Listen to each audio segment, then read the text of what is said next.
Hello மக்களே, நாம இன்னைக்கு பார்க்க போகிறது வந்துட்டு கடலைப்பருப்பு ஒரு சூப்பரான சைடிஷ், அதே மாதிரி நல்ல ஸ்நாக்ஸ் வேறு, ஒரு ஹெல்த்தி ஸ்நாக்ஸ் வேறு எப்படி வந்து ரெடி பண்ணுறது அப்படிங்கிறத பார்த்தலாம். இப்போ வந்து உப்பு போட்டு வந்து நம்ம கடலைப்பருப்பு வந்து நல்லா வேக வச்சு எடுத்துருக்கோம். பச்சை கடலைப்பருப்பு இது.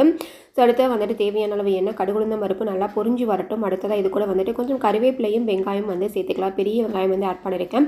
இது வந்து நல்லா வந்துட்டு வதங்கட்டும். வெங்காயம் வந்துட்டு நல்லா வதங்கினதுக்கப்புறமா நம்ம வந்துட்டு உப்பு போட்டு வேக வச்சு வச்சுருக்க கடலை வந்துட்டு உள்ளே சேர்த்து நல்லா வந்து அதையும் வந்துட்டு ஒரு 5 நிமிஷம் வந்து நல்லா வதக்கி விட்டுக்கோங்க.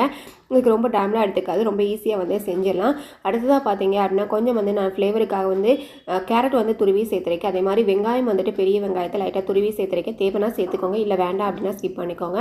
உங்களுக்கு காரம் பிடிக்கும் அப்படின்னா நீங்கள் வந்துட்டு இது கூட வந்து மிளகாய் காய் கூட வந்து ஆட் பண்ணிக்கலாம். குழந்தைங்க சாப்பிட்றதுனால நான் அதெல்லாம் வந்து சேர்க்கல. அடுத்ததாக பார்த்தீங்க அப்படின்னா ஃபைனலாக வந்துட்டு கொஞ்சம் தேங்காய் துருவலும் சேர்த்து நல்லா மிக்ஸ் பண்ணிவிட்டு எடுத்துட்டோம் அப்படின்னா சூப்பராக ஒரு ஹெல்த்தியான ஒரு ஸ்நாக்ஸ் சைடிஸ் வந்து சூப்பராக ரெடி ஆயிடும். ட்ரை பண்ணி பார்த்துட்டு எப்படி இருக்குது அப்படிங்கிற மறக்காமல் கமெண்ட் பண்ணுங்கள். இது போல் வீடியோஸ் நம்ம சேனல் வந்து மறக்காமல் சப்ஸ்கிரைப் பண்ணி சப்போர்ட்